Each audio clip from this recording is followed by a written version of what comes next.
In contemporary times, there's been an ongoing discourse regarding the role of the Reserve Officers Training Corps in the current era of education, and for a long time, one question has been contentiously debated. Should the ROTC be mandatory? Advocates argue that the ROTC gives students the opportunities to learn essential skills and develop a strong sense of duty and national identity.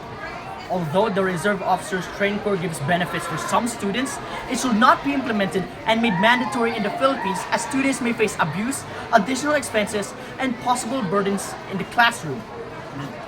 One of the main worries of required ROTC enrollment is the possibility of maltreatment within the organization. Reports of hazing, harassment, and violence has been documented within ROTC units, as seen in the case of Mark Chua, who was murdered while in the program. This has raised some alarms regarding the safety and well-being of students who are forced to participate. Mandating ROTC attendance would increase this risk, coercing individuals into an environment where they may be subjected to all forms of abuse and exploitation. Moreover, the hierarchical structure of military training would foster a culture of authoritarianism, undermining principles of individualism and personal growth. Second, there are extra costs associated with enrolling in the ROTC program. With extra costs to be paid, ROTC will just cause problems for the government, the parents, and the students. Ben Herkikagan, Vice President of the Central Council for Students at the Polytechnic University of the Philippines, asserts that the ROTC will just be an expensive burden for the students and a waste of taxpayer money. He points out that compulsory ROTC would impose a financial strain on both the parents and the students, as they may be responsible for covering expenses such as uniforms, equipments, fees, and additional tuitions. Mandatory ROTC membership would create serious educational obstacles in addition to financial ones.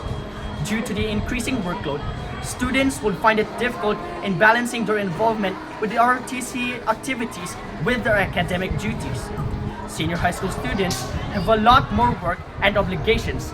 Therefore, when the ROTC is required, they will find it difficult in completing assignments and finding time and relax.